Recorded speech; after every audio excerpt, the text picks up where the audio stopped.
Are we recording? Excellent. Welcome, listeners all, to this fireside chat. I'm kidding. I'm doing a journal club today.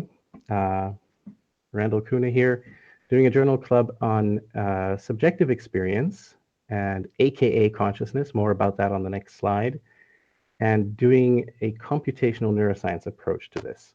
So I will not be discussing at length the metaphysics of consciousness. Instead, I'll be diving straight into what is the type of approach that the Carbon Copies Foundation is taking when discussing and trying to make sure that we take care of how subjective experience is included in the emulation when we do whole brain emulation. So with that, on to the next slide. Now, we have very recently had a meeting in the Carbon Copies Foundation Glossary project, where we decided to tackle consciousness, to tackle that term and to define how the Carbon Copies Foundation uses that term. We're doing this with a lot of different terminology at the moment, and consciousness was obviously an important one. One of the things that we discovered immediately was that it is not very useful to be using vague terms when you have more explicit terms available, more narrow terms available for the thing you're trying to talk about. So our decision was primarily that because consciousness is used in many different ways, two of the most important ones are listed here. Namely, consciousness sometimes means the subjective experience that someone is having, and sometimes it means the state of being awake or aware in the medical sense, which is best described by its opposite, not unconscious. So you're not whatever unconscious means. And the usage here, examples, patient lost consciousness due to the anesthesia, or recently MRI has been used to identify consciousness in locked-in patients. These are helpful. And the most important point for us was, number one, see subjective experience. There is a term that is less easily conflated with all of the other things that we can use for the thing that most often is implied or meant when people mean consciousness and they're talking about whole brain emulation, mind uploading, and all those associated things. And that is this notion of subjective experience. So we decided that the smart thing for Carbon Copies authors to do, and that includes people giving a journal club presentation, is to use the term subjective experience instead of consciousness when it is in fact subjective experience that they're talking about. And I see that Lennon has a question with this slide. Please I do was ask. wondering if you wanted help moderating. Yeah, you can moderate for me if you want to. Okay, well, you've already got Lennon, so. Yeah, so my question was, how does the Rawlsian definition, or the Rawlsian account, if you will, contrast with or play into um, the second use of the term? That is to say, as far as I recall correctly, that according to Rawls, that there is something like to be something else. Like, for example, a bat is, I believe, the example that he uses. Um, you might even say that, like, to put oneself in the shoes of a thing is to say that it has a To conscious my experience. mind, that all is within number one, the subjective experience. I do not believe that about what is it like to be a bat is much about whether the bat is awake or unconscious. Okay. So the medical test that you can apply to see whether your patient is responding, I don't think has a lot to do with that question. Whether your patient is a bat or a human. Mm-hmm. You can always check for pupillary dilations and all that stuff, right? Not sure So do about you bats think? and pupillary dilations, but okay. Yeah. So So you sure. think that has a very close parallel to the first definition, then? I think that it all falls within that one. I think that questions about what's it like to be a bat and about all of these related questions are typically about consciousness when it actually means the subjective experience. So what is the subjective experience of a bat like versus what is the subjective experience of a human like, or of Bill or Anita or whomever, right?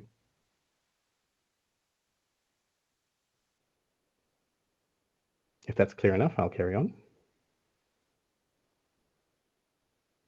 I have some goals for this talk. Okay, and I see that Anita perhaps still had a question about the previous slide. What was Alicia? Sorry, Alicia, yes. I made a comment in the chat. I think a lot of authors use consciousness to mean awareness of awareness, or this like a different. I think there's a third definition. I'm wondering why it's not included there. What does awareness of awareness mean? Well, I'm not sure exactly, but when I read consciousness, I feel like it's not always talking about subjective experience or being awake. It's also this kind of like meta consciousness of being aware that we're conscious. Yeah, It so is I'm Like, not very- sure I exactly think there's what more to do with this. discrepancy than just two definitions. Adding meta in front of consciousness just makes the whole thing even more vague, and saying awareness of awareness to me also doesn't really clarify. I mean, if there is a specific example of something that doesn't fall in subjective experience and that doesn't fall in the second meaning, then indeed we can add a third one. This was not meant to be exhaustive. That's why it said consciousness principal meanings, and maybe we didn't even include all principal meanings. I see that Anita has her hand up. Something I just wanted to note about the carbon copies glossary is it wasn't supposed to be an exhausted representation of how the word is meant in the world. Like there are people that use consciousness to mean personal identity, for instance, but at the Carbon Copies Foundation, we don't use it that way. And what the glossary project is trying to tease out is when it's said officially by somebody in the Carbon Copies Foundation, what does it mean? So what does it mean in our writing, in our right, presentation? in the context and so forth. only of the Carbon Copies Foundation. And typically we might, and we haven't hit all of this yet. It is a project that's still very much underway, and consciousness is not a defined term in the end, but instead of saying consciousness to describe awareness of awareness, we might say self-awareness or meta-awareness or something like that. Self-awareness. Or right, awareness of being conscious. Awareness of being conscious. Okay, which I suppose is a subset of subjective experience, right? Because being aware Awareness of being of awake awareness is a part of being aware of, so having subjective experience. Okay, and So how before did we Anita get to say Lennon's it differently than I question, did? sorry, Alicia, yes? So how did Anita say it differently than I did? Oh, I don't think I did. I don't think I did. I think I was. Well, when I say awareness of awareness, Randall seems to think it's like, No, it's just that you've never Anita. heard of. But when you say awareness of consciousness, all of a sudden it makes sense. I'm just curious. No. I'm not saying it makes it more clear at all. I'm just, as I was processing it further, awareness of awareness, I was coming to the conclusion that it probably is a subset of subjective experience because of how it's the awareness of being awake. So that was just me gradually getting to a more of an understanding of what's going on. But before we get to Lennon's raised hand, I just want to mention that what Anita was saying about the glossary project is true, and we are trying to use the terms more the way the glossary project is beginning to define how Carbon Copies uses them. As part of that, because the additional suggestion in the definition that the glossary project came up with, for good reasons, I am trying to switch to using the term subjective experience in order to not conflate with the other possible meanings for this talk. So I decided that even though the glossary is still in the works, I was going to start trying to use what we're coming up with there here instead of just vaguely talking about consciousness all the way through. Lennon, yes. Yeah, I just wanted to add that regarding to the awareness of awareness, that perhaps sentience might be a word that encapsulates that idea, or perhaps that might even be a definition for sentience that we could consider adding to the glossary. Is that so? So sentience would be another word for awareness of awareness? Well, it maybe that awareness of awareness might be a necessary condition for sentience, perhaps. But I think you could maybe also make the case that it is perhaps a principal component. I'll go ahead Looks and like write there's that another down. word to define there. Yeah, so that we can so Randall, you can move on, but I will write both of those things down, or all the things that you and Alicia mentioned. Randall. Okay, I will move on. Okay, the goals of this talk. They are multiple. Establish reasonable consensus about the nature and dependencies of subjective experience. Where subjective experience, so the things that I want people to come out of this with are subjective experience is a process, not a momentary state. In other words, you cannot actually be conscious in the moment. It's not a state, it's not a momentary thing. Statements about subjective experience are post hoc. They're intrinsically linked to memory. Memory is absolutely necessary to make statements about consciousness. Subjective experience is constrained by the limitations of the types of memory it depends on, particularly working memory, which we know has some limitations, such as the number of items, whatever those items may be, that you can hold in memory at the same time. So these are the goals, and I hope that we can get to those. So starting right up with the beginning here, you see one of my goals was, it's not a state. We'll begin with a piece of evidence or something that we tend to agree on. Dead brains are not conscious, right? You bury a brain, you put them in the ground. That brain, we say, this is not a conscious person that we're burying. Consequences of that agreement sounds plausible. Jesse's trying to come up with a counterexample. Okay. Sorry, there was something. All right. The consequences of this are that if dead brains are not conscious, even though they have all the same connectome and all the same sort of state is there, except maybe that there is, you can't really say that the electrons that happen to be there. There are, of course, electrons. There are always electrons in matter, but they're not flowing in a certain way at that point because there's no process going on. This subjective experience is not the data state of a brain at a given moment, any more than, say, a book could be conscious because it just contains all the information about what was in that brain at that time.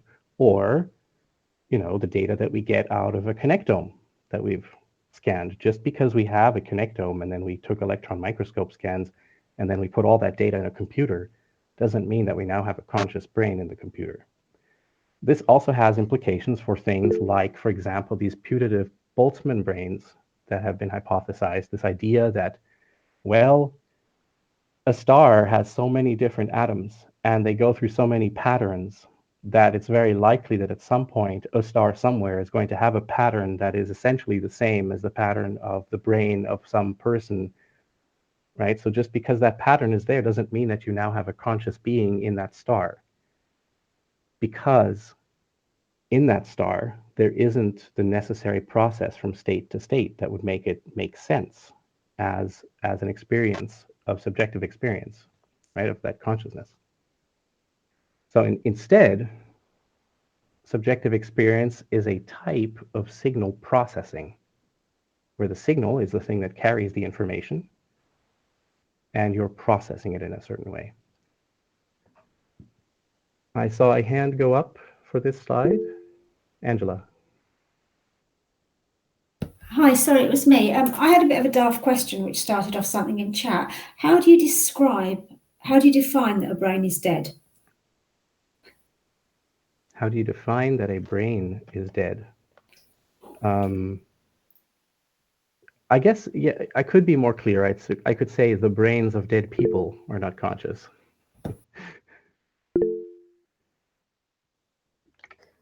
Wow, who had their hand up first there? Anita, maybe it's better that you are doing this moderating because I can't keep track of the hands going up in a certain order. I think it might have been mine twice because I had some extra clicking happening. But my suggestion was that a dead brain is one that is no longer dynamic, which doesn't necessarily mean that it's permanently dead. I'm not talking about total human death. A brain might be largely not dynamic and then able to start being dynamic again. But I think maybe for the purposes of what we're talking about. So it doesn't have the normal dynamics of a live brain. It's the dynamics that it still has are the dynamics of decay, in a sense, but no longer Exactly. the dynamics of a living brain. Okay. I don't know if that's helpful, Angela, but that was what I was thinking. Yeah, no, I wasn't trying to be difficult. I was just wondering, did you say there was a lack of electrical activity or, but I fear that otherwise poor Randall's never going to get through a slide, so I'll go away and shut up.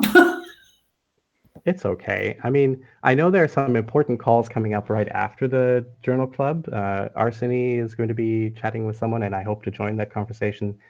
But if we go long and the same people don't mind us going long, then it's no problem. We'll see. All right, I need to have a way of getting this little thing out of the way that says you are sharing. Okay, there we go. The next slide, cogito ergo sum and making judgments. So here I'm going to try to start talking about what's happening in subjective experience, at least the way I see it, just from looking at it in terms of the flow of signals, just looking at the computational neuroscience side of it, which is really the signal flow. I am conscious because I am or was aware of what you just said. I don't really like the am part, but that's what someone would normally say. They would normally put it in the present tense. I really think it should be in the past tense. That's why I added the was. I'm conscious because I was aware of what you just said. What does it really take to make that claim? And just to be clear, we should be starting here with the audiovisual input. There was some that was a click. There was some audiovisual input to the brain of the person who's making this statement. Eventually, I'm not showing every little stage here. Eventually, that audiovisual input has to be processed for language. From that, you store a sequence of concepts, at least in working memory. And it has to be working memory for reasons I'll get into in just a moment. So I was aware of what you just said. At first, first thing it needs is that you're putting into working memory the processed language output, those concepts. You may also employ intermediate term memory. This is something that begins to happen almost automatically, and it's not entirely clear to me if it's necessary for the say the subjective experience part of this, but it does happen. Intermediate term memory begins to take place where LTP, long-term potentiation, is happening on the synapses in the hippocampus that is involved in this working memory process.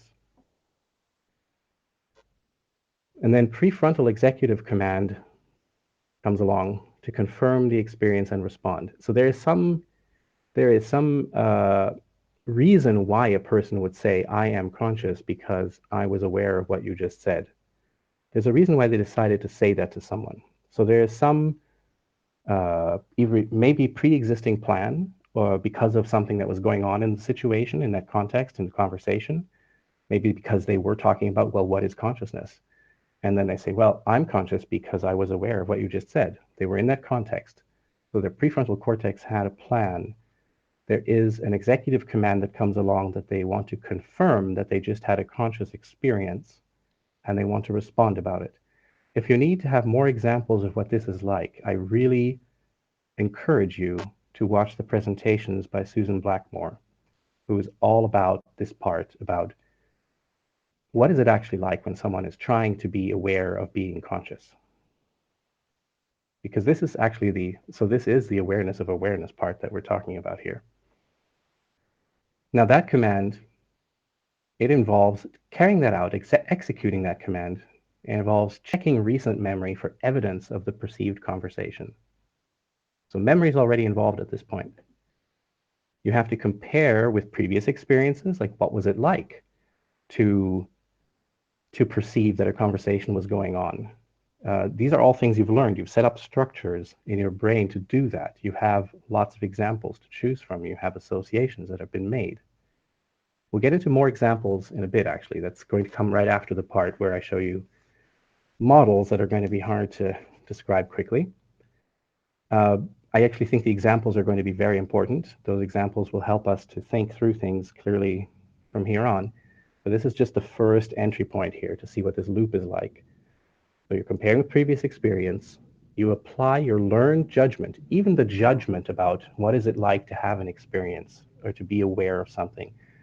It's in a context from being a child to now where you have learned to understand what that is and to even say to someone, oh, I'm conscious.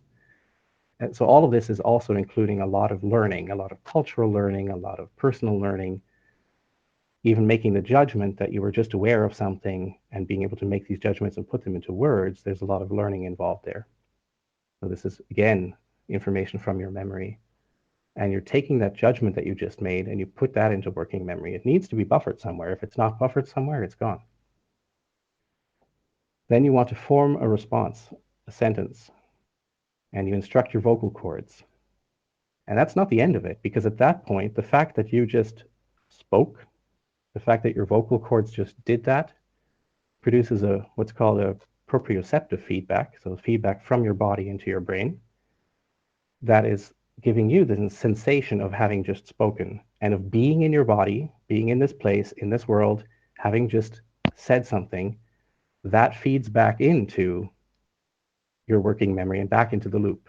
So this whole subjective experience thing is a part of being in a loop like this.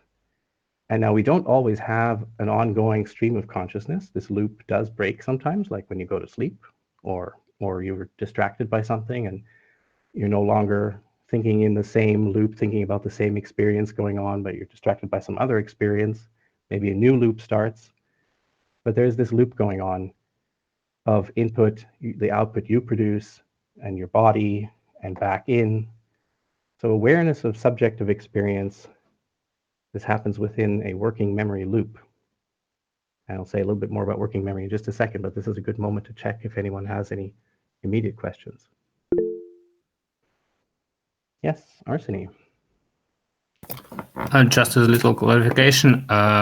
Why are two of these blocks highlighted in yellow? Is this right? Does it have any special meaning? It has a slightly special meaning.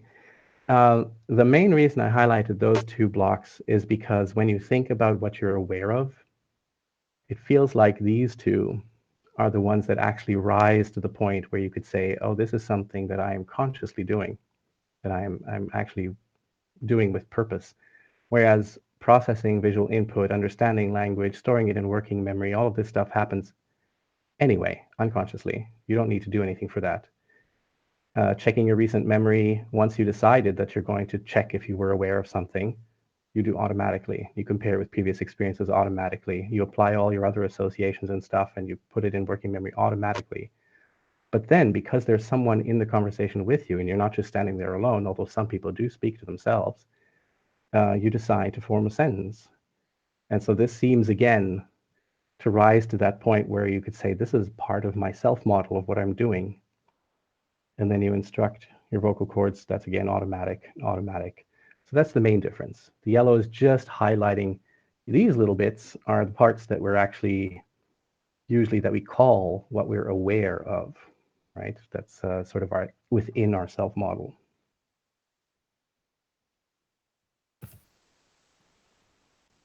All right.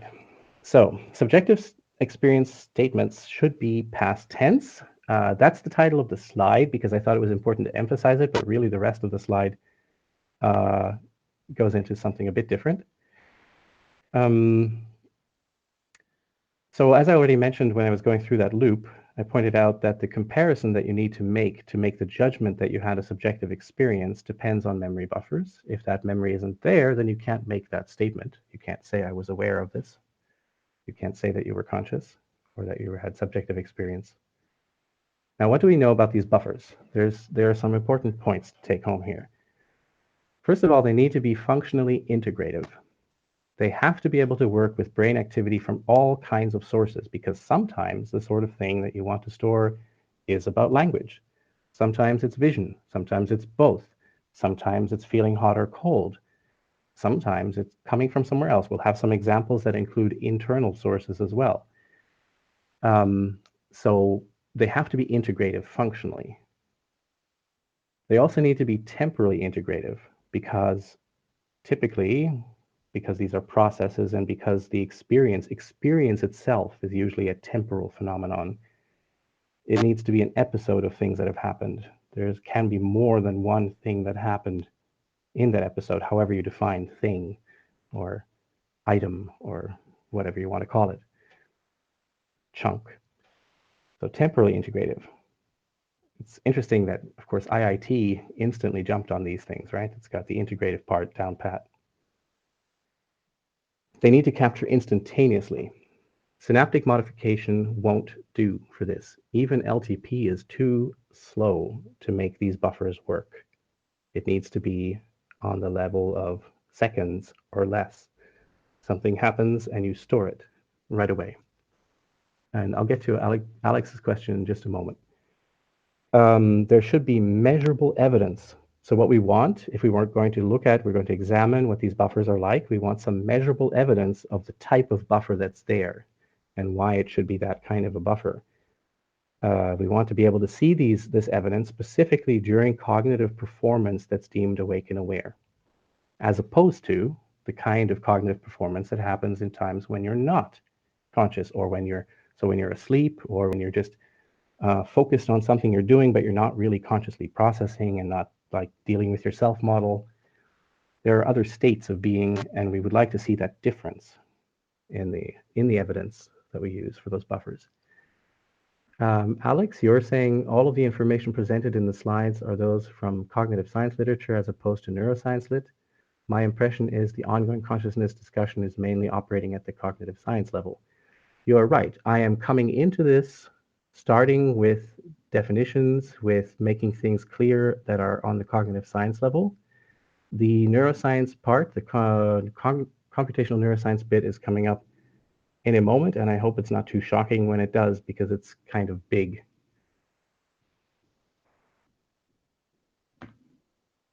All right, so here we go. We're beginning to get right into that now. This is a bit of a deep dive. So we're talking about non-synaptic short-term buffers, which is something we don't often mention here, because when we talk about carbon copies, whole brain emulation, mind uploading, we're usually concerned about how do we capture synaptic memory that is stored in the connectome that you can find when you're scanning, and that you then, I hope Arseny manages to rejoin, that you can then, there he goes, that you can then use to recreate. Now, that's specifically not the kind of memory that we're talking about. And I'm not saying that there are no synapses involved. This is not about neurons that are floating in their environment unconnected to anything. It's about neurons that do have synaptic connections to other neurons, but there is no change of those synaptic connections needed to establish this memory or these buffers of memory. Now, what we've measured here, so here's the measured part. What have we found in times of self-awareness, of conscious awareness, subjective experience, or in the case of, say, rats, who we can't really ask whether they're consciously aware at that moment, just whether they are awake and performing some activity or processing an activity. What we have found is that there are two rhythms in the brain that are particularly elevated at that time: theta rhythm and the gamma rhythm. And when you dive in and look more clearly at those, you can see that the theta rhythm is actually driven by input from a specific part of the brain, from the thalamic region. So that it's like an input that is there during those modes of the brain, but not there in other modes, like sleeping. And the gamma rhythm. And gamma rhythm is intrinsic to a region.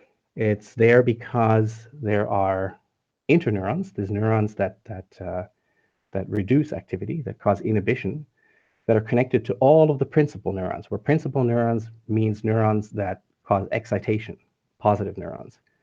They inhibit everything, and the purpose of this interneuron network appears to be in every region, separated in every region, to shut down activity of the principal cells after they fire.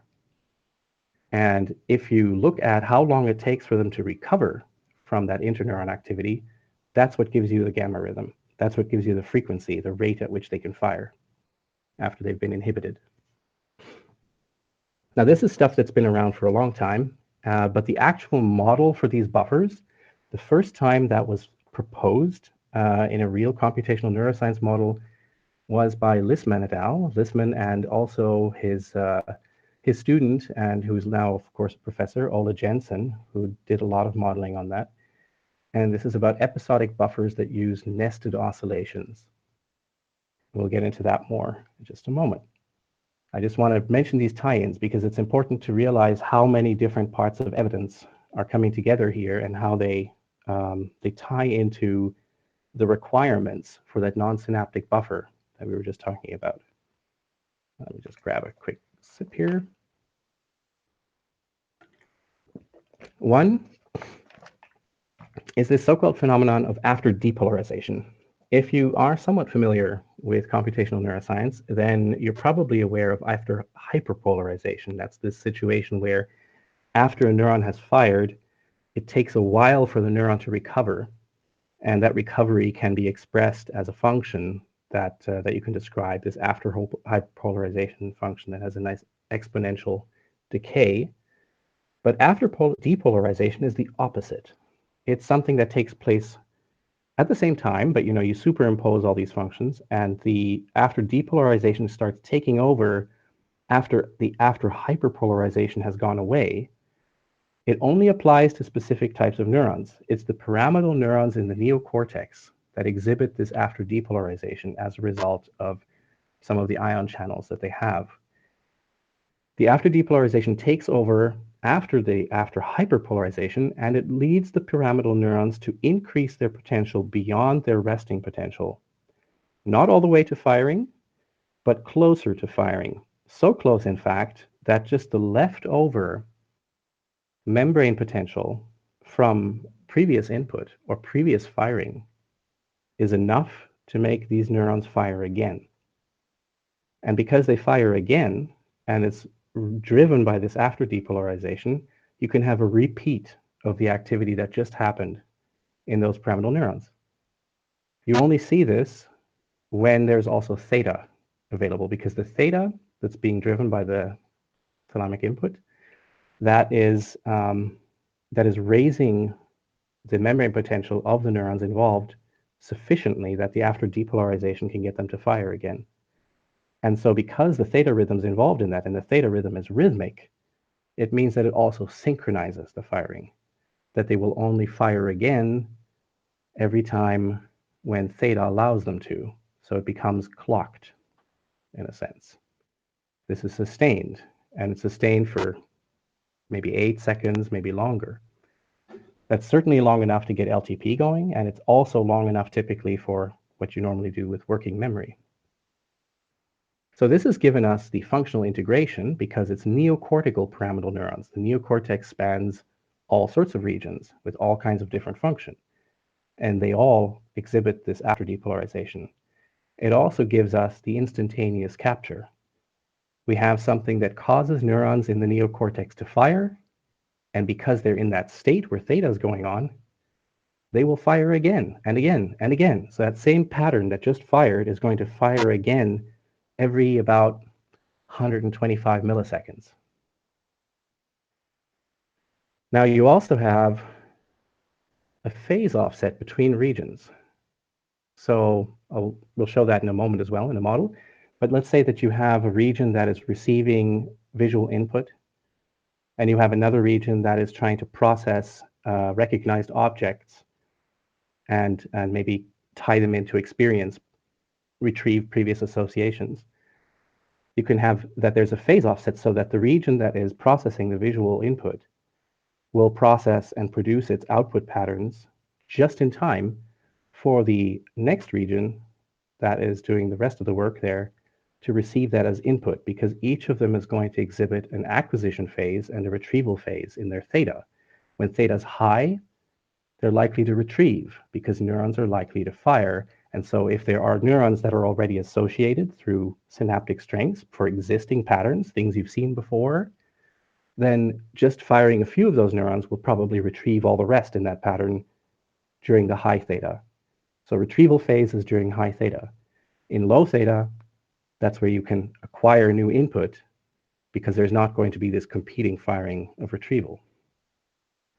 And in addition to that, beyond just these phase offsets that are observed by recording from these regions, we also see that there appears to be, when you look very carefully and closely with a microscope, synapse on synapse modulation on these data paths. So from one region to another, it's not just that synapses will attach to a neuron, they will actually attach to the terminal of another synapse.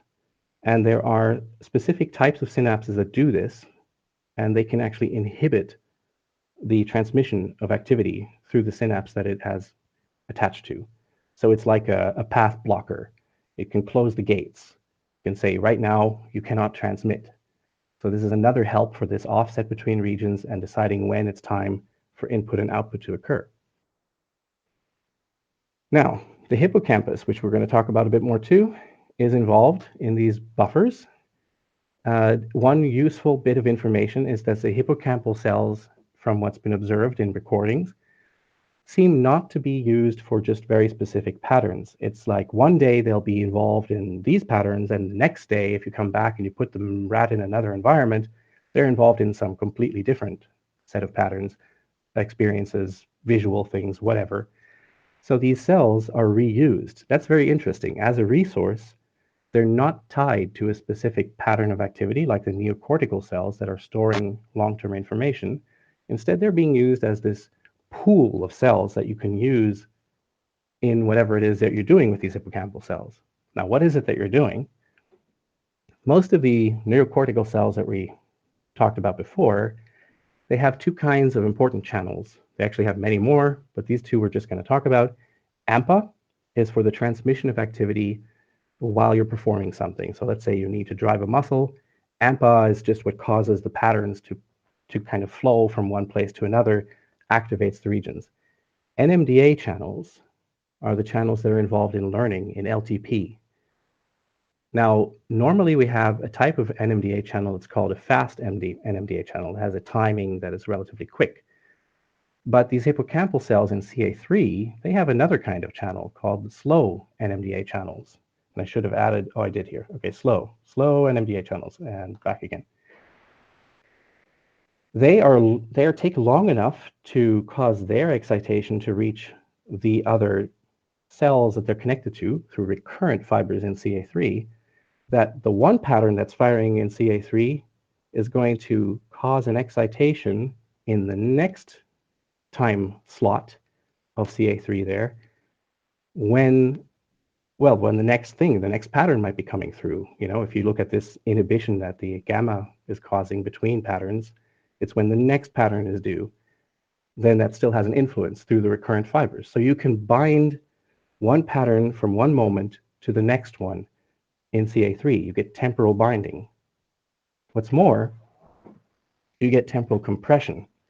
So when you're experiencing things in the world, you don't know at what rate they're going to happen, meaningful things. And there are filters involved that we're not going to talk about.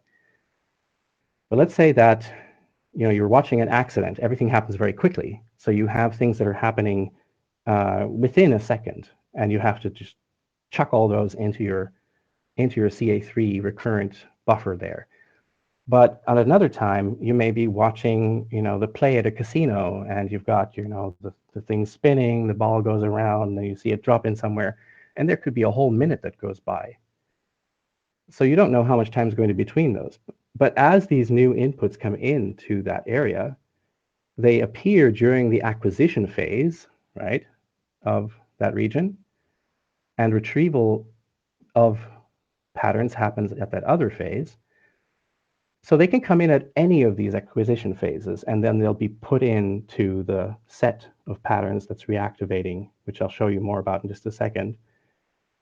And they get pushed in there. So again, just within the same theta cycle, very close together. So you've got compression of time, which is very useful if you want to be able to make binding of time happen, no matter how long the actual time difference was between different events. And I saw your hand go up, Arseny, so I can definitely call on you in just a moment. Okay, so yeah, another tie-in is the medial temporal lobes, because one of the things that was so important recently that it it gave the Mosers a Nobel Prize in neuroscience, was this discovery of so-called grid cells. These are cells that will have a very regular patterned output for the input that they receive from whatever. It could be sensory, it could be like a rat running through a maze and that being information that is about the location they're in, but it could also be something completely different in humans where we use other kinds of input, even input from inside of us. And the grid cells map out a space, which I'll show you an example of in a bit. And that mapping together, they can precisely identify a location, a place, but that location doesn't need to be a physical location. It could be a concept location. So they're very useful for humans to do instant mapping into concept space. And these, again, are directly connected to the hippocampus, which in turn is all directly connected back with the neocortex. So all of this is part of the same system. Then we have another wonderful tie-in, which is the dentate gyrus. The dentate gyrus is in a position to cause excitation in hippocampus, to retrieve activity in hippocampus. And the dentate gyrus is at least hypothesized to be a place where we specify or generate new concepts. Now, if you're going to try to generate new concepts, it's very useful if you have cells that aren't already biased towards old knowledge. And it so happens that the dentate gyrus is the one place in the brain where we see a ton of neurogenesis, even in adults. So adult neurogenesis would be a remarkably useful resource for that purpose. Now, just to finish off this incredibly complicated slide, I want to mention that there is, of course, an alternative. There are alternative models of how short-term memory works or short-term buffers work, but I don't believe that they have as good a support. The most common one is called the so-called SynFire chains. So it's basically an idea that you have just, if you want to have a delay, if you want to be able to store a buffer, a set of patterns, you would need to have a number of neurons that are involved in these patterns connected through a chain, similar to how we have them connected through these recurrent fibers in CA3. But in this case, it would just not be a recurrent thing. It would be a chain, and maybe the chain has a loop at the end. The thing about the chains is that they don't directly explain some of what we see. For example, they don't explain why the memory would be limited to something like 7 plus or minus 2 items, which is often still quoted. But the newer research actually shows that for most types of information, it's more like 5 plus or minus 1. The exact number doesn't matter. The point is it's very limited. The nested oscillations, for which there is, of course, the evidence of the theta and gamma that we see, gives us that. It gives us, because of the timing of the interneurons and the timing of the theta, that there is only room for about 5 plus or minus 1 of these patterns before the next theta cycle happens. So there are reasons to believe that the SynFire chain model is at least not being used for that purpose. And now I see who's got hands up. Lennon's got a hand up, and Arseny already hand up. Arseny, yes, please. Okay, actually I would like to be the second, but all right. Okay, Lennon first. How about Lennon first? Yeah, so I had a question. So have there been any experiments done where within, I'd imagine rats, but it could also be in people, where specifically the theta and gamma rhythms were suppressed? I have a concern that it might be a byproduct rather than a foundational. I can put that concern to rest. Yes, those tests have all been done. And indeed, when you silence gamma, you silence the interneurons, then you get what's basically epilepsy. And if you silence theta, then you do not get theta-mediated behavior. So you don't get this kind of episodic learning, and you don't get the kind of behavior where, say, a rat can find its way through a maze and that sort of thing. Also a lot of the recorded activity that you would normally see just goes away. So that's been done both through lesions and through temporary lesions by using a chemical process to lesion the input from the thalamic circuits or from the interneurons involved. What sort of behavior do you get when you silence theta? Certainly not normal behavior, not the kind of behavior that you would see of a rat that is either exploring or performing well.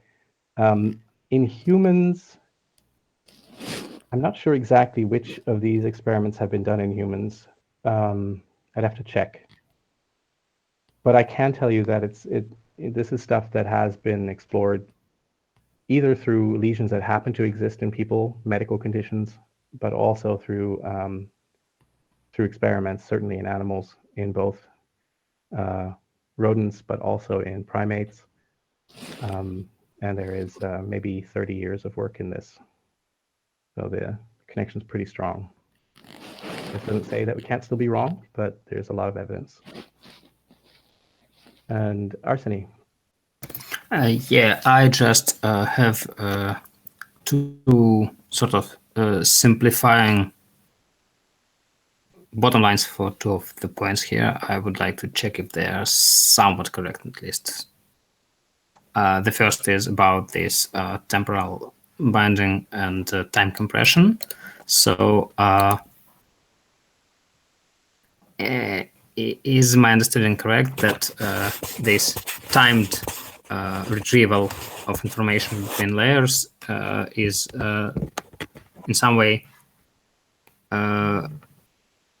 allowing us to perceive things that have different span in time as single concepts?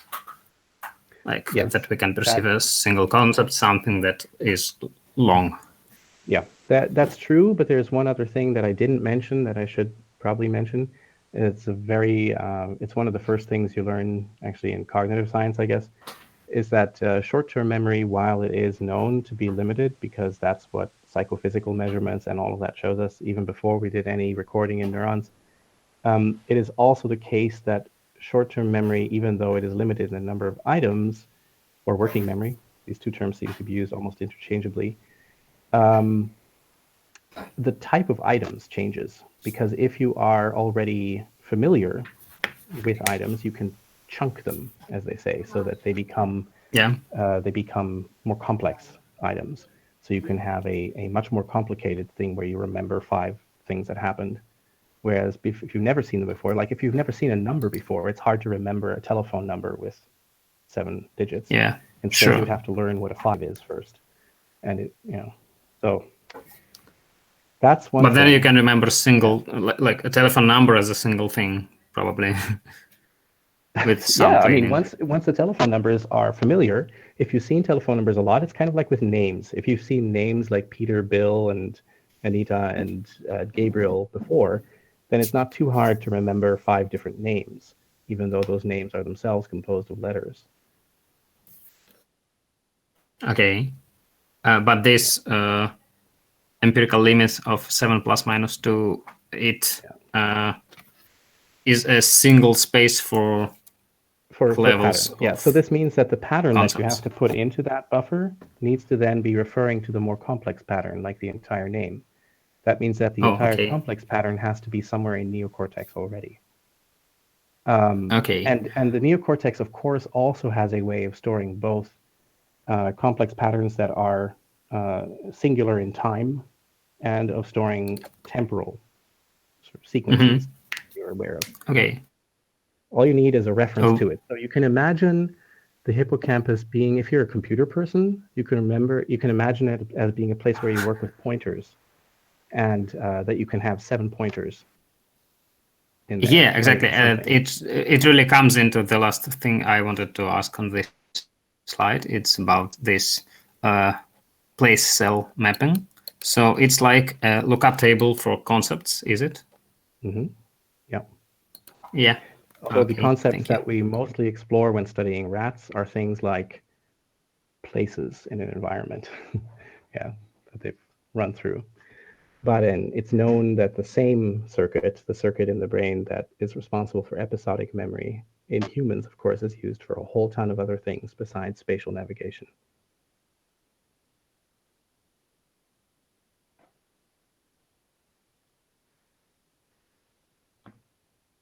Okay. So this is a quick aside for the people interested in AI. These neocortical models, like the visual system, that are typical in deep learning, they're often described as a pyramid of kinds because you've got information that's being integrated to be able to identify something.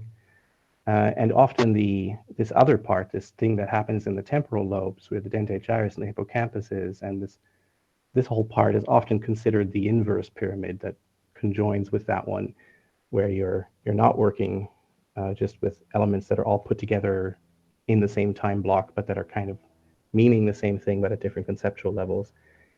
This is just a way of describing. It doesn't really mean too much, so don't dig into it too much. This is just for people who are aware of this pyramidal description and then say, oh, well, hey, I have heard that DeepMind and others are talking about the inverse pyramid for what the hippocampus does. Well, this is why. Okay, let's not make slides too complicated. Can you all read this? I'm kidding. This is just a poster.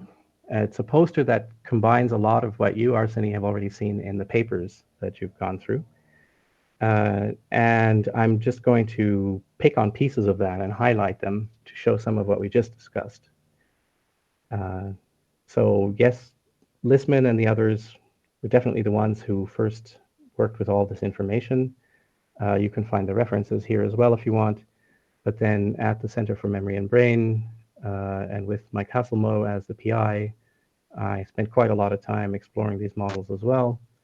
Of course, since then, things have moved on, and there's probably better work out there as well. I'm just going to focus on a few bits.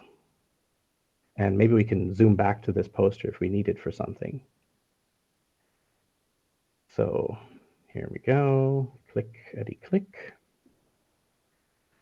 What do I want to show here? Let's see if I can make this clear. What we have here, A, B, C, D, E, and F, these are 6 different groups of neurons. Okay, so they don't represent a single neuron. If in the poster, the thing above that actually showed there being multiple neurons involved in each. But these are the neurons that fire together to represent one particular thing.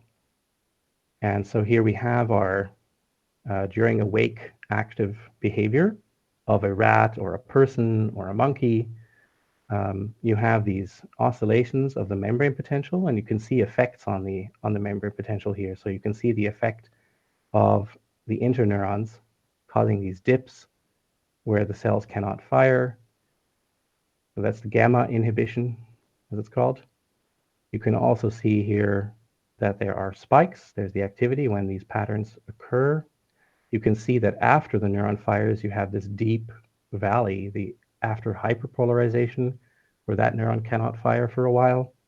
And then you see this climb. It's a pity that I didn't put in the resting potential here as well, because you can see this climb that actually goes beyond the resting potential and nearly makes its way all the way up again. But before this one could make its way up to firing, this other cell here fired. And so they all got inhibited by this interneuron network that they share. And it had to wait, and then it got its turn because it was lagging a little behind the others since its last time that it fired was here and the after hyperpolarization was still stronger. So you get that they are repeated in the same order as they came into the buffer. Now, a little aside for anyone who cares about LTP and how it's established, this concept of spike timing dependent potentiation, you say that there's going to be a positive connection, a strengthening of synapses when a cell fires before another cell, then that connection between those cells gets strengthened, but only when that firing happens within a certain window, not if it happens much, much, much later. And it's not coincidental that the interval that you get in this pattern here is the window where the slow NMDA channels can create in CA3 this spike timing dependent potentiation between these consecutive patterns that are happening here.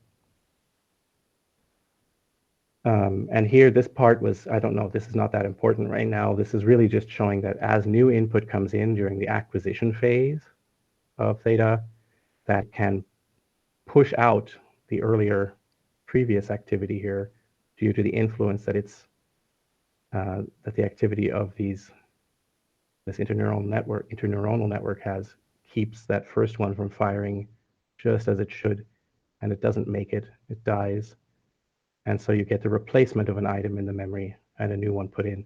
So this is just a detailed computational model of what's happening in these buffers. And if I go to the next one here, this is just showing you the connection between the different regions involved here. Entorhinal layer 2, that's part of the medial temporal lobes of the cortex. This is where you find ADP in those cells, so you get the repeated activity, and this is really an autoassociative area. So here you get fast NMDA and connections between neurons that form a pattern. They have a path that leads into the dentate gyrus, and from there into the hippocampus.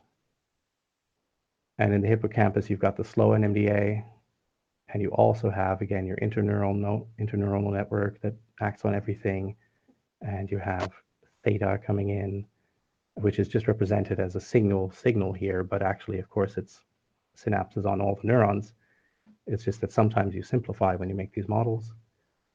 So here you have these regions together operating to have both the autoassociative patterns as well as the episodic patterns being created in the hippocampus.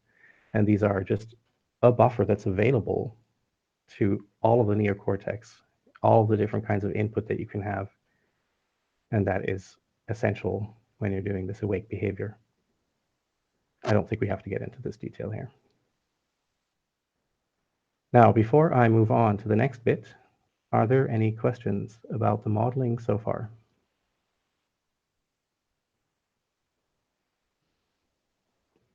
You can also tell me that I've completely lost you. Yeah, it's a bit much.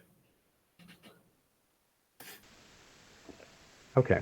Well, this diagram is really difficult to understand. The previous picture was sort of clear, for me at least. Maybe because I've read some of the article. Yeah, that might help, yeah. Yeah, I admit this is kind of dense material. So probably need to make a few more iterations of how to better explain this.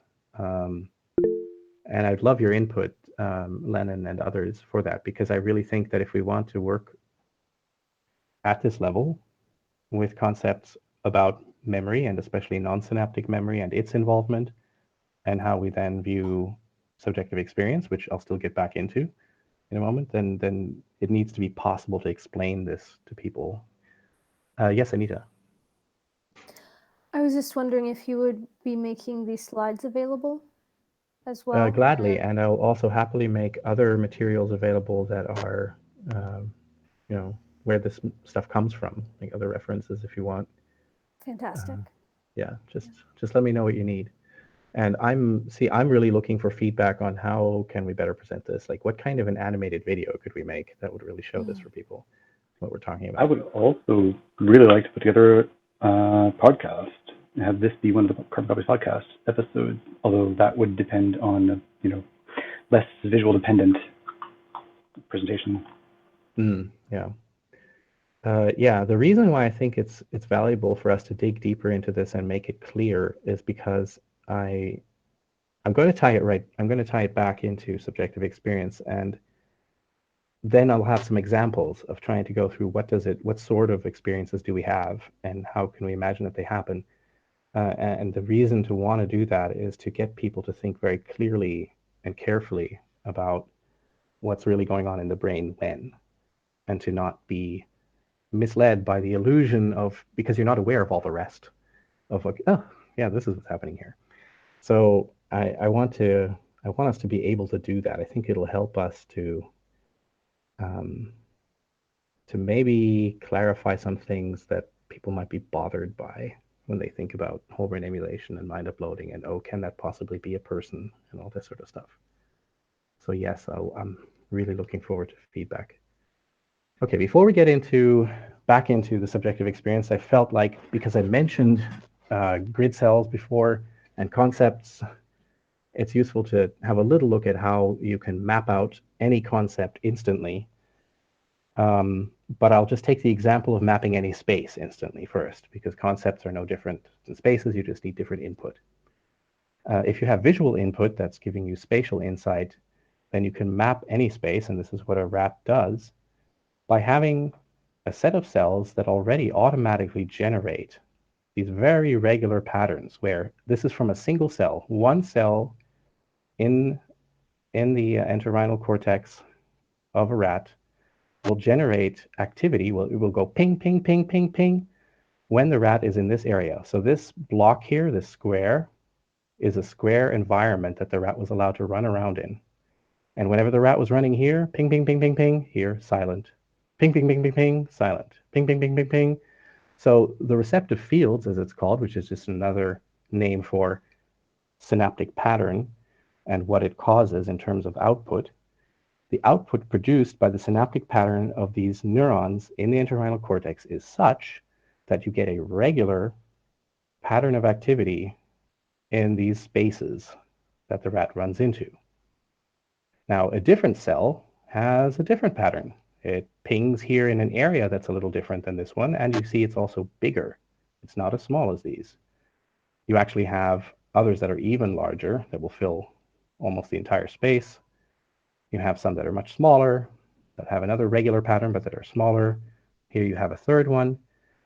And if you know about coordinate systems and how you can make coordinate systems and map a vector or a tensor using coordinate systems, then you can imagine that these grids here, they form a type of coordinate system. And if you put them together, if you do a little bit of this cell, plus a little bit of that cell, plus a little bit of this cell, then you can get activity that happens in one specific place. This is how grid cells feed into what's known as place cells. So place cell would fire only in one particular place. And this mapping is instantaneous. You take a rat and put it into an entirely novel environment that it's never been in before with new visual cues, and you already have a mapping. It's there. It doesn't need to develop or learn. This mapping is there. Grid cells, place cells, they exist. Now, in humans, these axes here, the x-axis and the y-axis of this environment that the rat's running in, they might not be spaces, spatial x-axis and y-axis. This could be something else, like, I don't know, what are we talking about? Like concepts about life and death or something like that. I don't know. Humans think about complicated things. And you could have very many of these automatic mapping cells helping you produce unique potential locations if you need them, if you need to have these so that you can then tie them into new memories, new experiences. Yes, Arseny. Is there any information on whether these mappings are like reused in different contexts, or if there are many such mapping for different contexts separate from each other, or if there is one but such large that it includes all the contexts and all the things? Yeah, actually both things have been seen. There has been evidence from studies that have changed environments just a little bit, or used environments that were similar in some sense, that the same grid cell mapping will map in a same sort of way to that other environment. But there has also been study evidence that when you do something different, like let's say you rotate the environment, that you can get an entirely new mapping. So that may be a little bit hard to explain, but you have to remember that these grid cells, these are not anywhere near the sensory input. So they've already gone through many levels of processing before you get to this level. That means that a specific change of features on the input could cause a complete change in whatever is being presented here at this level, further deeper into the network. Or if you're lucky, if you've made a change that just happened to be in the same conceptual space, I guess, then you might not get much of a remapping. So both things are true. So I guess this is one of the ways how intuition might work, like on analogy with some Maybe. I think the most important thing to take home here is just that you have a resource context that no matter how it interprets the input, it can always instantly map out the space in a sense where you have a way of making these vectors that you can use as unique identifiers for that space that you can then use in your memory and in creating new concepts.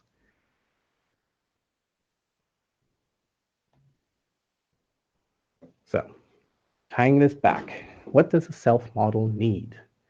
Well, from personal experience, I think one of the things that in that loop we kind of went through, where were only two things that were yellow, we could say awareness of detail is not really part of the self model. But what it does need is some kind of concept level flags with which to make decisions, because at some level you need to be able to remember this happened and therefore I judge that, I don't know, I was conscious or someone said something or something like that. There need to be, some level there needs to be these flags. You need to include both cognitive activity that's elicited by external input. So you need to be able, in your awareness, your self-model, to include signals that are related to whatever's happening on the outside, where the world is talking to you, and cognitive activity that appears internal. So, for example, planning and other personal things. For instance, aspects where your personal blueprint, what you were born with, or the learning that you experienced, is a filter that changes how you respond or how you internally react to something and what kind of experience you generate as opposed to someone else. So there needs to be this personalization in a sense. Now, the side note I wanted to make here is just that neither of these things, the input from the outside, nor what you're generating internally, are what you might call true nature representations of either a person or world, because as you may instantly sort of like understand, is that it can only work with, it can only process that which it is given. So it's not just that the processors and their connections matter, but also the data that you receive. So you're not going to be building world models that are automatically representing things about the universe that you can't detect, right? And the same way about yourself.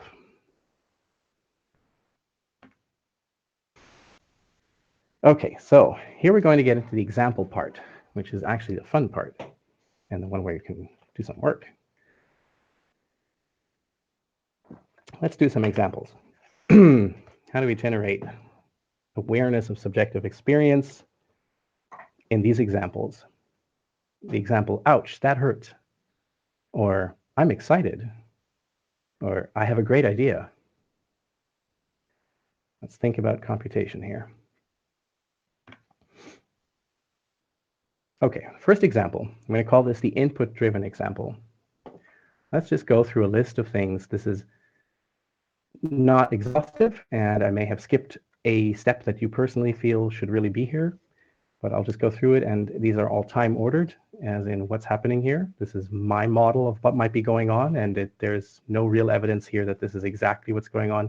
It's an example using everything we know before about the memory buffers that are involved, about the necessity for such memory buffers, about the different parts of the brain that are involved, and all of that. And I'm just using that to try to come up with a plausible scenario of what's happening in these cases. So the input-driven one, some noxious stimulus impacts the skin. Noxious here just means something that will inflict pain. Peripheral nerve cells fire. Those, okay, the peripheral fibers, they send input to the central nervous system. Then subconscious countermeasures are already in progress. For example, a flood of adrenaline. That causes your blood pressure to rise. I mean, actually the heart rate accelerates first, then your blood pressure rises. Then motor cells in the extremity are activated. You already begin to withdraw your hand from a hot surface before you're consciously aware that you have to withdraw your hand from a hot surface. Countering the pain already begins. You get a flood of endorphins. Start to reduce the pain that you're feeling so that you can start concentrating on other things. At that point, in the neocortex, the processed sensation is in the nonsynaptic short-term buffer. It has reached that point. Then in the neocortex, the associations with prior experiences begin to be made. You start using your memory to compare with what the heck is going on here. Attention is modulated using a body sensation map, so that you're trying to become aware of which part of your body is actually being inflicted here, being afflicted. Then you get proprioceptive input of the stuff that already started, the automatic body responses, your heart rate, the withdrawal of your hand, also begins to enter the episodic short-term memory buffer. So this becomes part of your experience of that episode. There's the pain, there's also the part where you're beginning to withdraw your hand and where you have all these sensations of heart rate racing and all that. Your medial temporal lobe, hippocampus, and dentate gyrus loop.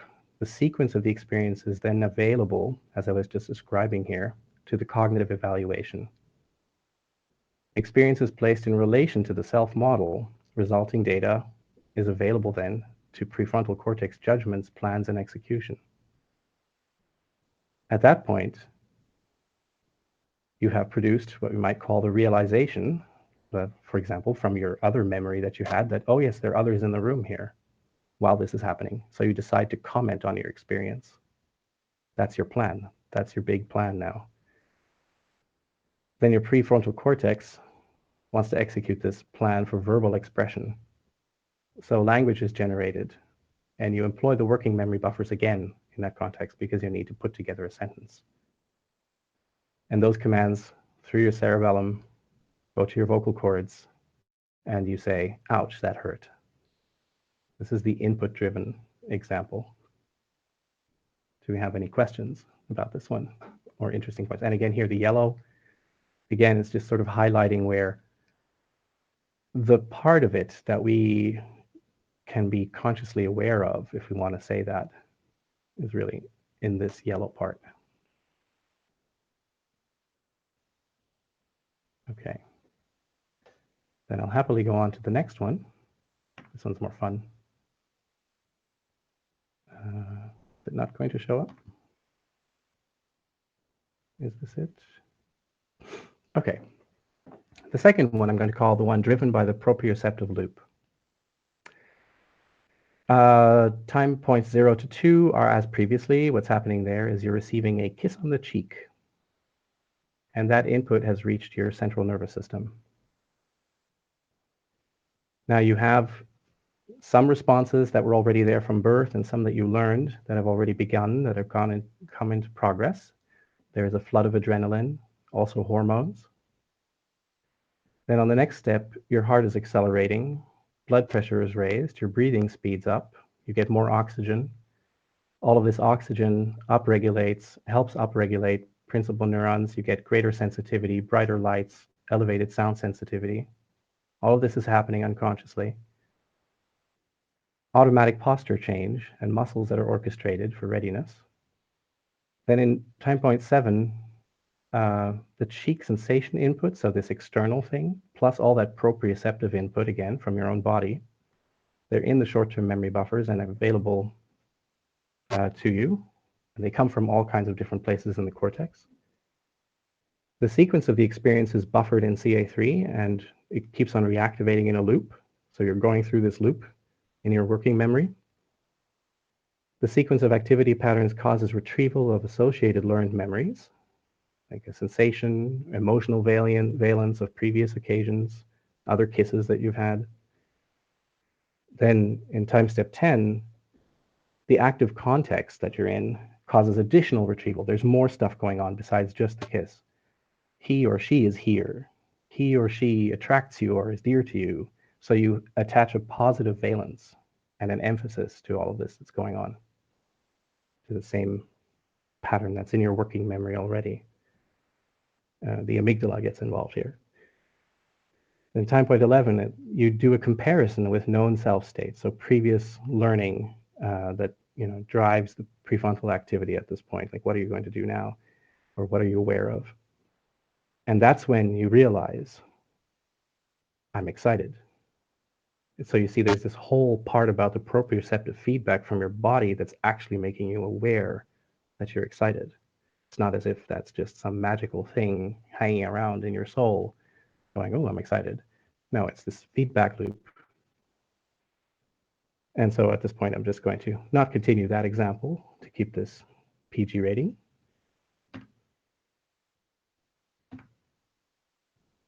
Then we have our third one, which I'm going to call elicited by internal modes. So instead of being just about input or being mostly driven by this proprioceptive loop, here we have something that comes from an internal mode. We begin with, okay, you are holding something in working memory because you have been working on problem solving.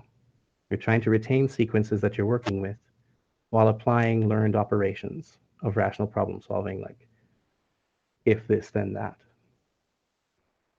Step one after that, you're using known associations that elevate the likelihood of retrieval of known plans of attack, ways that you could solve this problem, things that are applicable, things that are situational, knowledge that applies. Associations are raising those, making it likely that they become part of your working memory, part of your working plan. In the next step, the prefrontal cortex is involved in applying comparisons and judgment.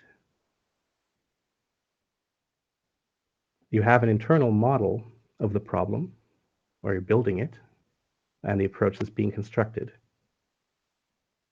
The concepts are being assigned to what you might call stages, which you can then remember as, okay, I'm going to do this, then this, then this. This is being filled up in your working memory as the stages of a plan. You judge that there is now a complete solution available. The fact that you found this complete solution, it's natural that that sort of thing, good problem solving, is something nature wants to reward and wants you to be able to do a lot. So this triggers a dopamine reward, an excitation of principal neurons. That triggers adrenaline, elevation of heart rate, breathing, body temperature, your cheeks flush, your neck flushes. Proprioceptive feedback of physical response enters your short-term buffers. Proprioceptive feedback is then available to associative retrieval and comparisons, and the prefrontal cortex receives the result of those comparisons, and that's when you know, oh wow, my cheeks are all flushed, I'm so happy with this result, I have a great idea. And then you add that positive valence again to the context of that plan and store that away. So here we have these three different types of examples. Now, you'll notice that there were a few things missing, and they're actually meaningful that they miss. What's missing here is a holistic self-experience. There's very little of this. Even here in this example where the yellow and the white are kind of taking turns, there's a lot that is not available to the experience of self that just happens. So it's not really holistic in that sense, and it's just bits and pieces. And it's not clear that there's a distinct thing that is the subjective experience of it all. At every point, there are patterns of neural activity that are triggering other patterns of neural activity. It's this constant triggering, this loop that's going on while you have that theta activity and the availability of those short-term buffers. That's really the subjective experience. That's carrying the subjective experience, and the subjective experience is happening all throughout your neocortex. So there isn't really a distinct thing there besides maybe a distinct type of mode. You have to be in that awake mode and have that theta. Okay, now we're almost at the end of the talk, so maybe this is a good point to check in for questions and thoughts.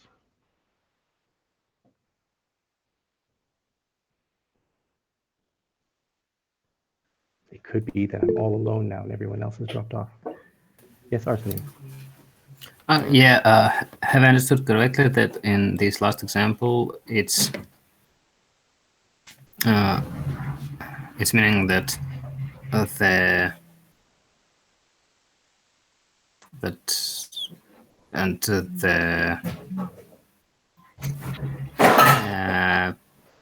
experience, the perception that I have a great idea depends on proprioception of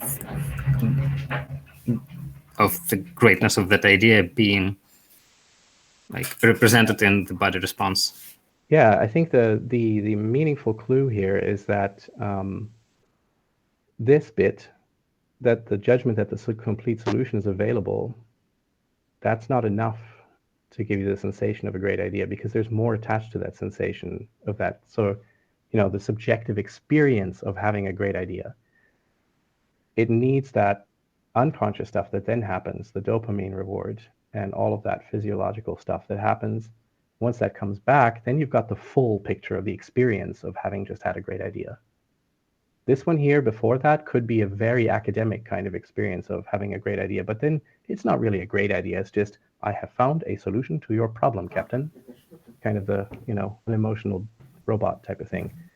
But the real experience of having, I have a great idea, that involves all this other stuff. That's the subjective experience of it. And yes, that's where the proprioceptive stuff comes right back in again. Okay, thanks.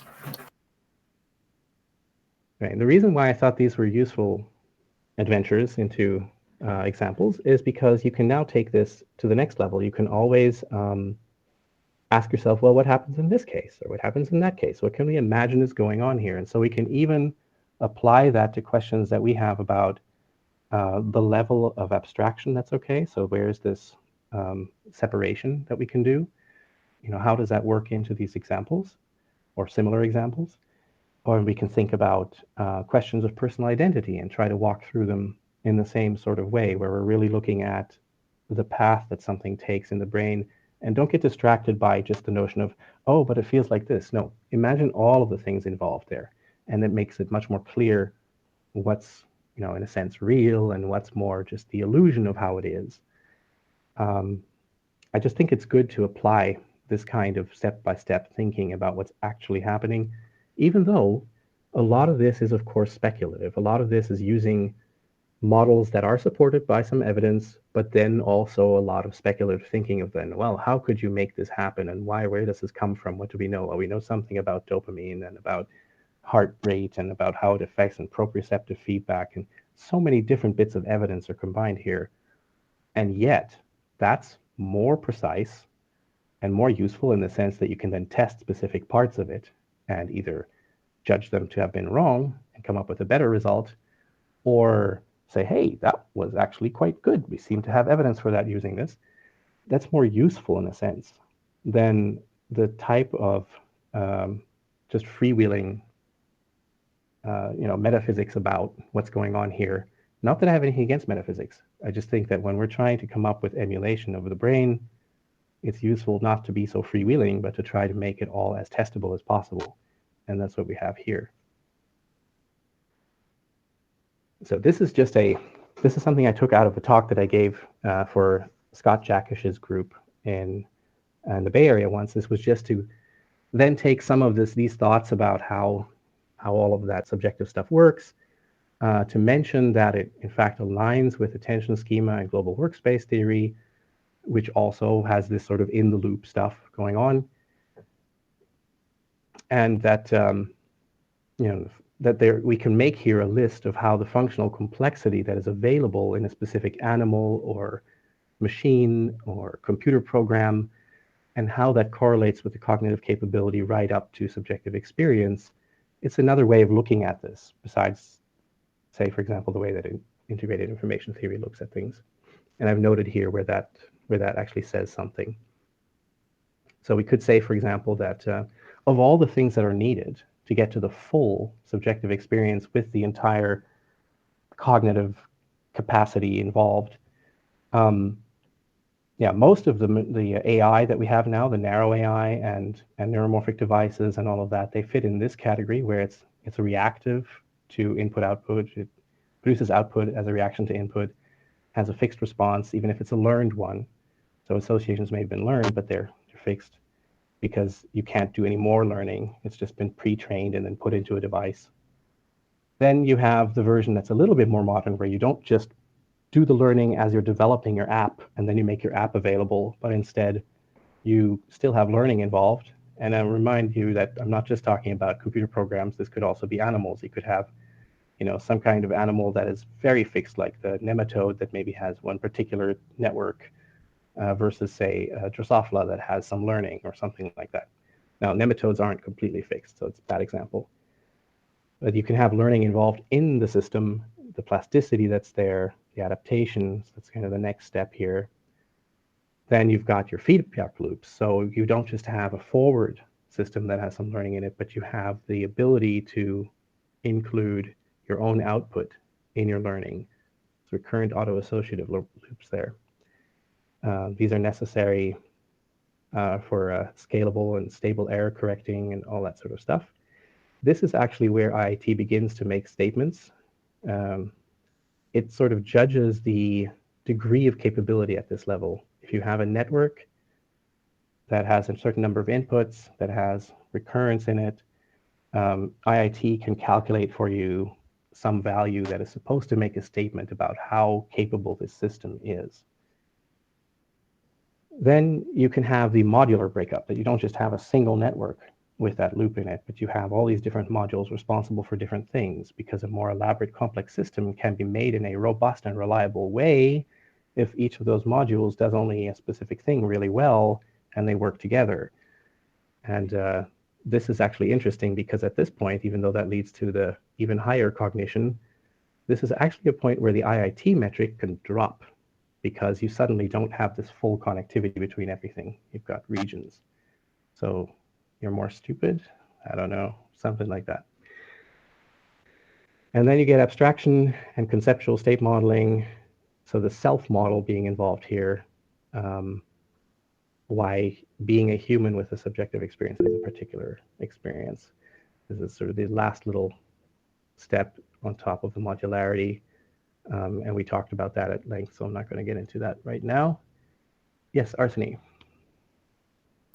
Yeah, for the 4 previous stages, I can understand very primitively, but still sort of circuitry behind it, some effectors and then feedback loops, and then these loops are split into regions. But the last one is, well, I can. Okay, then I should probably talk about it a bit map it more. in the same sense, yeah. Yeah. So to have a self model, you need to have an abstract representation of yourself, even if it's one that you're not consciously aware is an abstract representation of yourself.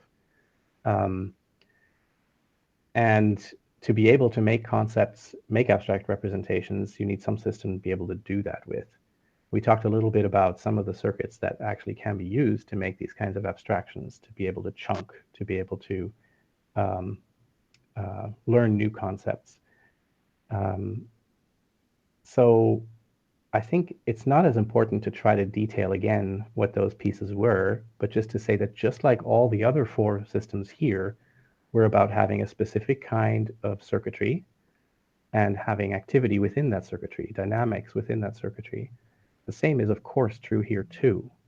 This is also about having circuitry that provides certain capabilities that we discussed before, and those being in the loop, being part of the flow of activity from neuron to neuron. So in that sense, of course, it's all part of the brain, and it's all built out of those kinds of components.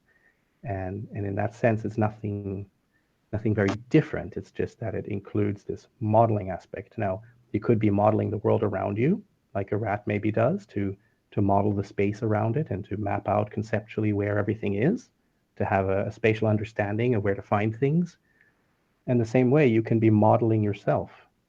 You can be modeling where you are in this space, and you can be modeling the parts of your body, and you can be modeling what the auditory input was once you've processed it and you've realized someone's speaking to you, and you can be modeling the sensation you just had once you've already abstracted that and you go, well, that felt hot, or something like that. So it's just another type of modeling, where modeling is something that you already do for many, many other reasons in the brain as well. Yeah, I just don't see that it is necessary distinct stage from, for example, the modular one. Maybe modular stage is enough for that. Yeah, I would say that that's true. It's not really distinct. It doesn't add a very fundamental new kind of circuit capability, in a sense. I would agree with that.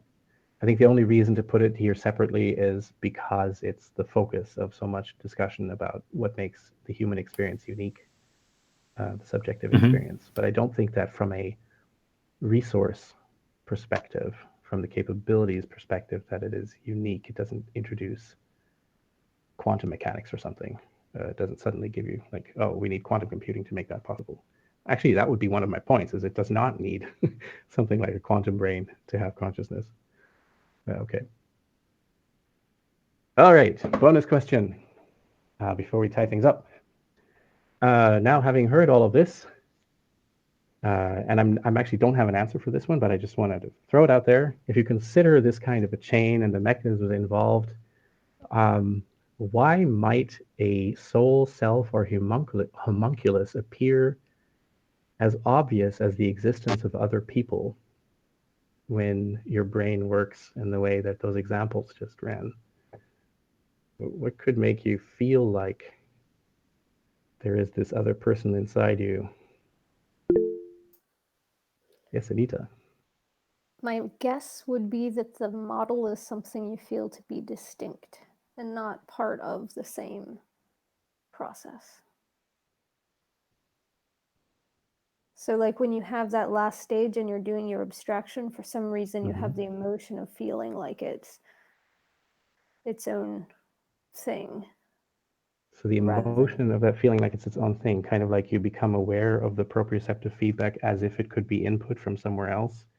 It's sort of like, Right, just like like you're aware maybe, of someone else talking to you, you right. kind of have the same experience of your own body reacting to things in a way.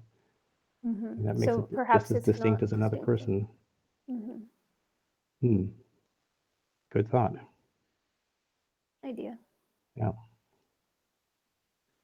Yeah, I don't think I've actually figured this one out. I'm just curious because I see it happening all over the place. I see so much intrinsic dualism in the way people state things, say stuff, what they worry about, and so forth, where the only thing they could possibly be worrying about is really some separate, maybe immaterial thing that wasn't already covered when we talked about the brain and the brain's activity. Yeah.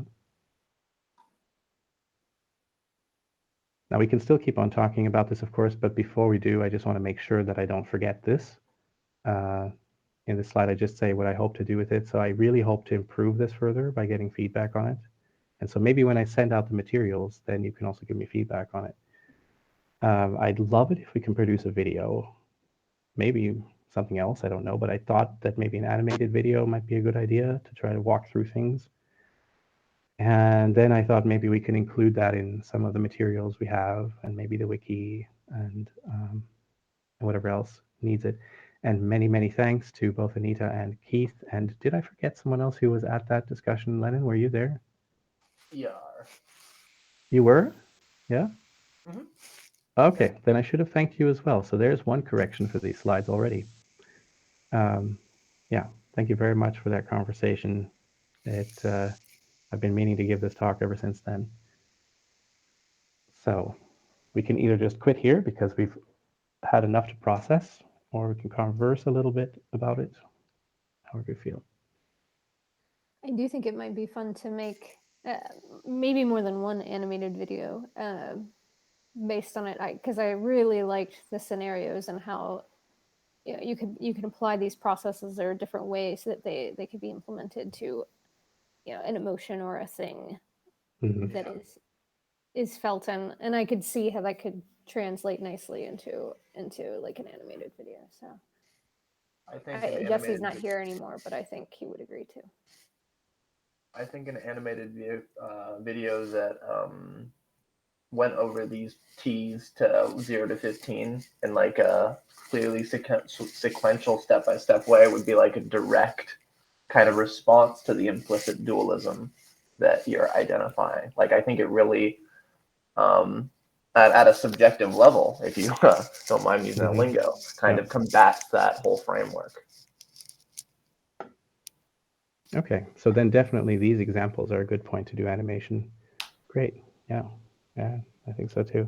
I still don't know what to do with the modeling part before. It's so involved. Sometimes it helps though, if those are animated, if you can actually see how activity is happening and then something fires and you say something about it, that can be helpful, I find. Yeah, if we could do, I don't know how. Well, yeah, Like, what probably if we there could even be some. had an animation of the model going on at the same time as this stuff? Yeah, as long as it's just not too much in one moment, of the video. I think it would be great if we could get those explanations in a way that's accessible.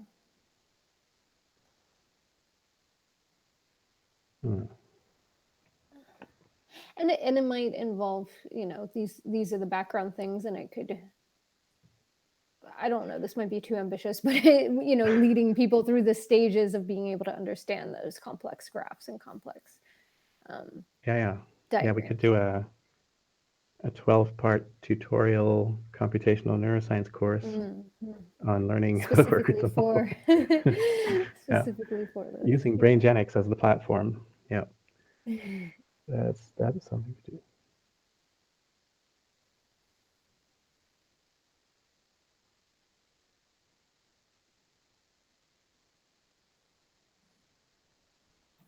This is Create something your if own we realization. So instead of create your own adventure, It's create just your my own mind immediately went to the wrong place. I was like, and in the game, you have to be the homunculus, and it's your job to make the heart beat faster. And then, that's an awesome idea. except it's so Well, wrong. my because then idea you're making was- that, like, awesome. yeah. Sorry. I had also an idea for a game, though I really don't know if it would be useful in any sense. But the idea was like a distributed game, multiplayer game where you have to take on part of, for example, first you take a role of a single neuron and you have to produce certain output. Then you level up and you become a few neurons and so on. It is your job to And- compete with the other patterns to see which pattern reaches the output first and is chosen as. Yeah, and together as multiplayer game goes on, you act as something more complex. Yeah. Can you grow your synapses faster than the other players?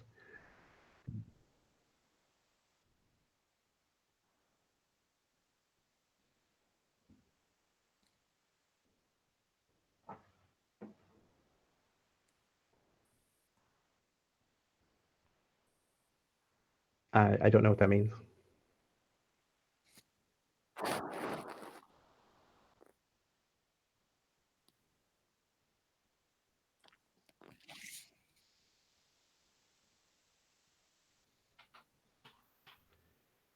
Just also want to say for the record, if we do any sort of game development, I'm very confident I can help.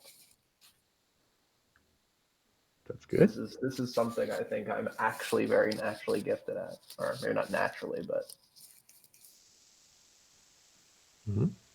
Well, that's great to know. The founder of DeepMind, his first career was in game development, where he made his fortune, and then he decided to go into neuroscience and become a professor there before he created DeepMind. So that was through video games. Did you say Piedmont? DeepMind. Oh, sorry. Yeah. So the company DeepMind, right? The AI company. Gotcha.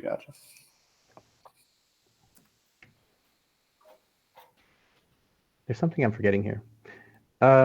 Yeah, I guess my biggest concern and what I'm hoping for feedback from people who were there at that conversation is, did I forget something important that we had? When in those conversations late at night, you have these realizations and you're like, wow, this is all so amazingly amazing and important and stuff. And then the next day it's hard to remember exactly what it was. I'm a little worried that I might have forgotten something. No, I feel it because I wrote a bunch of things down right after because I didn't want to forget. And I think everything that I cared about anyway was covered, I think. Good. Great. Fantastic. So then, what would you all like to receive in return? You want to get the slides, and maybe what else would you like to have from me? Were the sources in the slides as well? Because some of them I couldn't fully see on my screen, so they might. Yeah, like the model when I was showing those figures in there. You mean, for example? Yeah. Okay. So that certainly also. Yeah. Any sources or, recommended background material too, for those of us that aren't going to see it and just get it, might be helpful. I'll put that together too. Awesome. Yeah. So now my big question on the end of this all is any of this going to help us straighten out how people talk about and think about subjective experience for the purposes of carbon copies, you know, and maybe help us gradually get to a point where we don't have to keep starting from the beginning every time someone asks us, but how about consciousness? Or something like that. You're asking how can we use this Is it going to make help? that- Is this helpful at all? Or is it just going to confuse people? I think it's not really going to confuse people, but I mean, once we explain it well, it's not going to confuse people. Just wondering Yeah. how much it covers ground in the area of making people feel comfortable with, yeah, an emulation of a brain can also be conscious. It can have subjective experience because look, it can do that loop. Something like that. I'm not sure it'll address concerns of people who are familiar with like the hard problem literature. It might address a lot of like just people who have familiarity with these ideas. And I think if we make a video that goes through these T0s to T15, Okay, interesting. these examples. Because I was actually hoping that people who did wonder about the hard problem might actually benefit particularly from these examples and from this sort of thinking. Because the hard problem, this notion of, well, but where is the sensation of this is what it's like to be experiencing that? This is basically giving you a scenario where you never have to ask that question because the sensation of what it's like to be experiencing that is all of these different steps.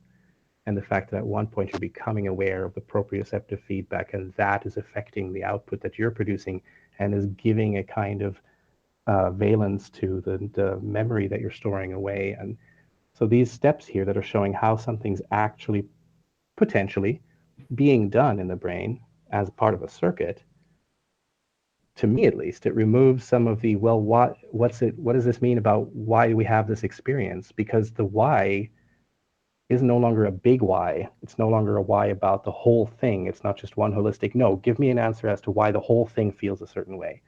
Instead, it's become lots of little whys that you can give answers to, where you can say, well, and then this happens, and then that happens, and that's why you're getting this piece of the experience and that piece of the experience.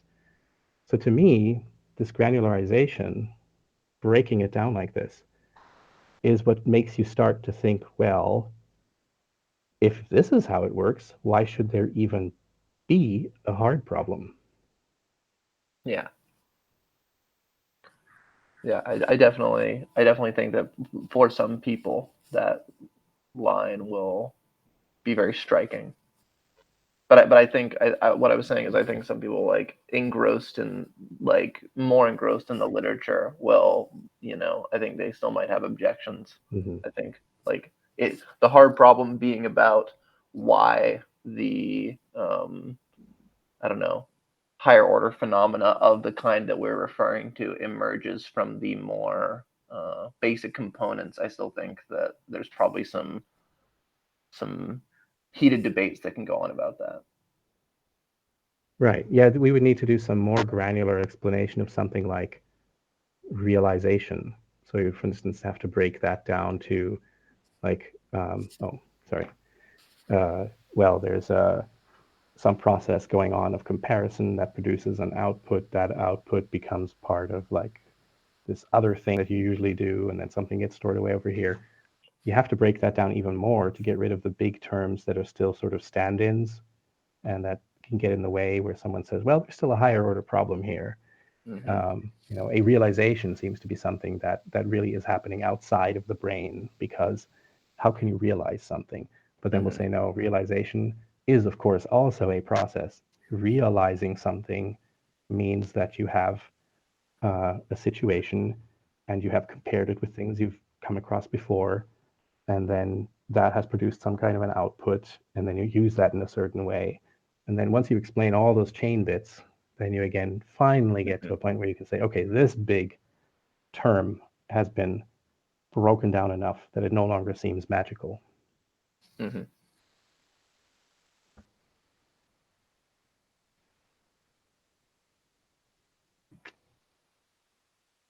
Okay.